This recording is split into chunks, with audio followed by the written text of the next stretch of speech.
ಸಾಧಕರ ಜೊತೆ ಸಂವಾದ ನನಗೆ ಬಹಳಷ್ಟು ದೊಡ್ಡವರು ಮಾತಾಡೋದಕ್ಕೆ ಸಂತೋಷ. ಹೇಳಿ ಸರ್, ಇವತ್ತು ನನ್ನ ಬಗ್ಗೆ ನಾನು ಫಸ್ಟ್ ಪರಿಚಯ ಮಾಡ್ಕೊಳ್ತೀನಿ.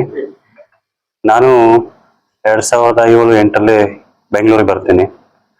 ತದನಂತರ ನಾನೊಂದು 7ರಿಂದ 8 ವರ್ಷ ಒಂದು ಕಂಪ್ನಿಯಲ್ಲಿ ಒಂದು ಸ್ಮಾಲ್ ಹುದ್ದೆಯಲ್ಲಿ ಇರ್ತೀನಿ.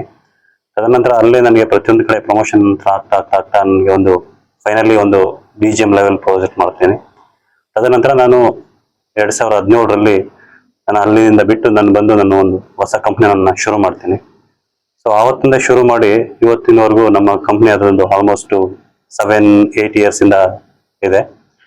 ಈ ಕಂಪ್ನಿಯಲ್ಲಿ ಆಲ್ಮೋಸ್ಟ್ ಇವತ್ತಿನ ದಿನದಲ್ಲಿ ಒಂದು 120 ಜನ ಎಂಪ್ಲಾಯೀಸ್ ಇದ್ದಾರೆ. ಸೊ 120 ಜನ ಎಂಪ್ಲಾಯೀಸು ಸಪೋರ್ಟ್ ಇಂದ ನನಗೆ ಲಾಸ್ಟ್ 23ನೇ ತಾರೀಕು ಅಂದರೆ ಸೋಮವಾರ ನ್ಯಾಷನಲ್ ಅವಾರ್ಡ್ ಸಿಕ್ತು. ಶ್ರೀಮಂತ PM ಮೋದಿ ಅವ್ರ ಕಡೆಯಿಂದ ನಮಗೆ ಅವ್ರ ಕಡೆ ಆಹ್ವಾನ ಸಿಕ್ಕಿ, ಸೊ ಡೆಲ್ಲಿಯಲ್ಲಿ ನಮಗೆ ಒಂದು ಸನ್ಮಾನ ಇಟ್ಕೊಂಡು ನಮಗೆ ನ್ಯಾಷನಲ್ ಅವಾರ್ಡ್ ಪ್ರೋಗ್ರಾಮ್ ಕರೆದು ನಮಗೆ ಅವಾರ್ಡ್ ಅನ್ನು ಕೊಟ್ಟು ಅದನ್ನ ನಮಗೆ ಮನಸ್ಫೂರ್ತಿಯಾಗಿ ಮೆಚ್ಚುಗೆ ಇರುತ್ತೆ. ಸೊ ತದನಂತರ ಇವತ್ತು ಶ್ರೀ ಗುರುಗಳಾದಂತ ನಮಗೆ ಸ್ವಾಮೀಜಿ ಕರೆದು ನಮಗೆ ಇವತ್ತು ಸನ್ಮಾನ ಮಾಡಿರ್ತಾರೆ. ಅದು ನಮಗೆ ಜೀವನ ಪೂರ್ತಿ ಅವರ ಋಣವಾಗಿರುವಷ್ಟು ಸಂತೋಷವಾಗುತ್ತೆ. ಸೊ ನಮಗೆ ಇವತ್ತು ನಾನು ಏನೇ ಮಾಡ್ತಾ ಇದ್ರು ಇವತ್ತು ನಮ್ಮನ್ನು ಗುರುತಿಸಿದ್ದಾರೆ. ಒಂದು SC/ST ಜನಾಂಗದಲ್ಲಿ ಇರೋರನ್ನ ಗುರುತಿಸಿ ಇವತ್ತು ಕರೆದೊಂದು ಸನ್ಮಾನ ಮಾಡಿದ್ದಾರೆ. ಅದು ನಮಗೆ ಜೀವನ ಪೂರ್ತಿ ಋಣವಾಗಿರ್ತೇವೆ ಸರ್. ತದನಂತರ ನಾನು ಸಂಪಾದನೆ ಮಾಡಿರೋ, ನಾನು ಕಂಪ್ನಿ ಶುರು ಮಾಡಿದ್ಮೇಲೆ ನಾನು ಸಂಪಾದನೆ ಮಾಡಿರೋ ಅಮೌಂಟಲ್ಲಿ 20% ಆದ ಅಮೌಂಟ್ ಅನ್ನ ನಾನು ಬಡ ಮಕ್ಕಳಿಗೆ ಪ್ರತಿ ವರ್ಷ ನೋಟ್ಬುಕ್ಸ್ ಆಗಲಿ, ನಾನು ಮಾಲೂರು ತಾಲೂಕು ಏನಿದೆ, ಮಾಲೂರು ತಾಲೂಕು ಆಲ್ಮೋಸ್ಟ್ 80% ಮಕ್ಕಳಿಗೆ ನಾನು ನೋಟ್ಬುಕ್ಸ್ ಕೊಡ್ತಾ ಇದ್ದೀನಿ. ಲಾಸ್ಟ್ 5 ವರ್ಷಗಳಿಂದ ಕೊಡ್ಕೊಂಡು ಬರ್ತಾ ಇದ್ದೀನಿ. ತದನಂತರ ನಮ್ಮ ಊರಲ್ಲಿ ನಾನು ಹುಟ್ಟು ಬೆಳೆದಂತ ಊರಲ್ಲಿ ಈಗ 12 ಮನೆನ ಕನ್ಸ್ಟ್ರಕ್ಷನ್ ಮಾಡಿ ಉಚಿತವಾಗಿ ಬಡ ಗುಡಿಸಲು ಹಾಕೊಂಡಿದ್ರು ನಮ್ಮ ಬಡ SC/ST ಜನಾಂಗದವರು. ಅವ್ರದ್ದೆಲ್ಲ ತೆಗೆದು ಈಗ ಅವ್ರಿಗೆ ಎಲ್ಲಾರ್ಗು ಒಂದು ಮನೆ ಕಟ್ಕೊಡ್ತಾ ಇದೀವಿ. ಆಲ್ಮೋಸ್ಟ್ ಮುಗಿಯೋ ಹಂತದಲ್ಲಿದೆ. ಸೊ ಮುಂದಿನ ದಿನದಲ್ಲಿ ಇನ್ನು ಅದು ದೊಡ್ಡದಾಗಿ ತಗೊಂಡೋಗ್ಬೇಕು.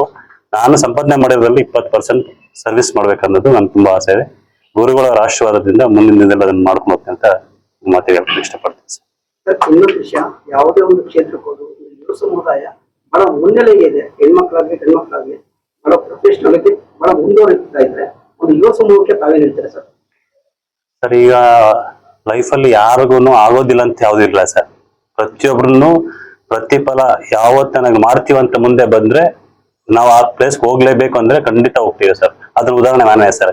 ಯಾಕಂತಂದ್ರೆ 2017-18 ಸುಮಾರು ಜನ ಹೇಳಿದ್ರು, ನೀನ್ ಏನ್ ಮಾಡಕ್ಕಾಗುತ್ತೆ, ಒಬ್ಬ ಏನ್ ಮಾಡ್ತೀಯ ಅಂತ. ಇವತ್ತು ನಂದು 60 ಕೋಟಿ ಟರ್ನ್ ಓವರ್ ಇದೆ, 120 ಜನ ಎಂಪ್ಲಾಯೀಸ್ ಇದ್ದಾರೆ, ನನ್ನಿಂದ ಸುಮಾರು ಜನ ವೆಂಡರ್ಸ್ ಇದ್ದಾರೆ, ನಾನು ಸುಮಾರು ಜನಕ್ಕೆ ನಾನು ಕೆಲಸ ಕೊಡ್ತಾ ಇದ್ದೀನಿ. ಅದು ನನ್ನ ಫ್ಯಾಮಿಲಿ, ನನ್ನ ಫ್ರೆಂಡ್ ಸರ್ಕಲ್ ಎಲ್ಲ ಪ್ರತಿಯೊಬ್ಬರ ಜೊತೆಲಿ ಬೆಳೀತಾ ಇದ್ದಾರೆ. ಸೊ ನಾನು ಏನು ಇಲ್ದಿರ ಬೆಂಗಳೂರು ಬಂದಾಗ ನನ್ನ ಹತ್ರ 100 ರೂಪಾಯಿ ಕಾಸು ಇದ್ದಿಲ್ಲ. ಸೊ ಒಂದು ಬಸ್ಸಲ್ಲಿ ಬಂದಿದ್ದೆ. ಸೊ ಇವತ್ತು ನನ್ಗೆ ಎಲ್ಲ ರೀತಿ ಕಾರ್ಸ್ ಇದೆ, ಮನೆ ಇದೆ, ಆಫೀಸ್ ಇದೆ, ಎಲ್ಲ ತರನೇ ಇದೆ. ಸೊ ಇವತ್ತು ದೇವರು ಗುರುಗಳ ಆಶೀರ್ವಾದದಿಂದ ಈ ಮಟ್ಟಕ್ಕೆ ಬಂದಿದ್ದೀನಿ. ಸೊ ಇದೆಲ್ಲ ಕಾರಣ ನಾವು ಯಾವತ್ತೂ ಯಾವುದೇ ಒಬ್ಬ ಮಾಮೂಲು ಮನುಷ್ಯ ಆಗ್ಲಿ, ಒಬ್ಬ ಪ್ರಜೆ ಆಗ್ಲಿ, ನಾವು ಆಗೋದಿಲ್ಲ ಅಂತಂದ್ರೆ ಆಗೋದೇ ಇಲ್ಲ, ಮಾಡ್ತೀವಿ ಅಂತಂದ್ರೆ ಏನ್ ಬೇಕಾದ್ರೂ ಅದಕ್ಕೆ ಸಾಧನೆ ಮಾಡ್ಬೋದು. ಸೊ ಇದನ್ನ ಎಲ್ಲರಿಗೂ ಹೇಳೋದಷ್ಟೇ, ನಾವು ಏನಾದ್ರೂ ಆಗ್ಲಿ ಮಾಡ್ಬೇಕು ಅಂತ ಮುಂದೆ ಬಂದ್ರೆ ಒಂದು ಗುರಿ ಇಟ್ಕೊಳ್ಬೇಕು, ನಾನು ಇದು ಆಗ್ಲೇಬೇಕು. ನಾವು ಸೋಲು ಗೆಲುವು ಬಂದೇ ಬರುತ್ತೆ, ಬಟ್ ಮುಂದೆ ಹೋದ್ಮೇಲೆ ಹಿಂದೆ ಬರಬಾರ್ದು. ಸೊ ಅದಕ್ಕೆ ನಾನು ಅದೇ ನಂಬ್ಕೊಂಡು ಮುಂದೆ ಹೋದೆ. ಇವತ್ತು ಸಕ್ಸಸ್ ಆಗೋಕೆ ಅದೇ ಕಾರಣ ಸರ್. ಈಗ ಹಳೆ ನೆನಪುಗಳು ನಿಲ್ಸ್ಕೊಂಡು ಹೇಳ್ತಾ ಇದ್ದೀರಾ, ನಿಮ್ಮ ಮನಸ್ಸಿಗೆ ಯಾವ ರೀತಿ ಫೀಲ್ ಇದೆ ಸರ್? ತುಂಬಾ ಗರ್ವ ಪಡ್ತೀನಿ ಸರ್. ಯಾಕಂತಂದ್ರೆ ನಾನು SC/ST ಜನಾಂಗದವನಾಗಿದ್ದು ನನಗೆ ತುಂಬಾನು ಅನುಭವಿಸಿದ್ದೀನಿ. ನೋಡಿದ ರೀತಿ ಆಗ್ಲಿ, ಬೆಳೆಯೋಕ್ಕೆ ತುಂಬಾ ಕಷ್ಟ ಕೊಟ್ಟು ಎಲ್ಲ ತರ ಪ್ರಾಬ್ಲಮ್ ಅನುಭವಿಸಿದ್ದೀನಿ. ಸೊ ಅದೆಲ್ಲ ಇವತ್ತು ಬಿಟ್ಟು ನನಗೆ ದೇವ್ರು ಇವತ್ತು ಕಾಪಾಡಿ, ಮತ್ತೆ ನಮ್ಮ ಜನಾಂಗವ್ರದ್ದು ಎಲ್ಲರ ಸಪೋರ್ಟ್ ಇಂದ ಸೊ ಈ ಮಟ್ಟಿಗೆ ಬರೋಕ್ಕೆ ಕಾರಣ ಆಗಿದೆ ಸರ್. ತಂದೆ ತಾಯಿ ಗುರುಗಳು ನಮ್ಮ ಕುಟುಂಬಕ್ಕೆ ಏನ್ ಹೇಳ್ತೀರಾ ಸರ್? ಸರ್, ಇವತ್ತು ನನ್ನ ತಂದೆ ತೀರ್ಕೊಂಡ್ರು, ತಂದೆಯವರಿಲ್ಲ. ಅವರು ಇವತ್ತು ನನಗೆ ಅವ್ರು ಕೊಟ್ಟ ಮಾರ್ಗದರ್ಶನ ಸರ್. ನೀನ್ ಯಾವತ್ತನಾಗ್ಲಿ ಯಾರಿಗೂ ಮೋಸ ಮಾಡಬಾರ್ದು, ಯಾರಿಗೂ ಕೆಟ್ಟದ್ ಮಾಡಬಾರ್ದು, ಆದ್ರೆ ನೀನ್ ಕೆಲವು ಒಳ್ಳೇದ್ ಮಾಡ್ಬೇಕು, ಅದರ ವಯಸ್ಸು ಕೆಟ್ಟದ್ ಯಾವತ್ತು ಬಯಸಕ್ ಹೋಗ್ಬಾರ್ದು ಅಂತ ಹೇಳ್ಕೊಟ್ಟಿದ್ದು ಒಂದೇ ಒಂದು ಸಂದೇಶ ಇವತ್ತು ನನ್ನ ಲೈಫ್ಗೆ ಅದನ್ನ ತಗೊಂಡಿರೋದ್ರಿಂದ ಇವತ್ತು ನಾನು ಈ ಪ್ಲೇಸ್ ಅಲ್ಲಿ ಬಂದಿದ್ದೇನೆ ಸರ್.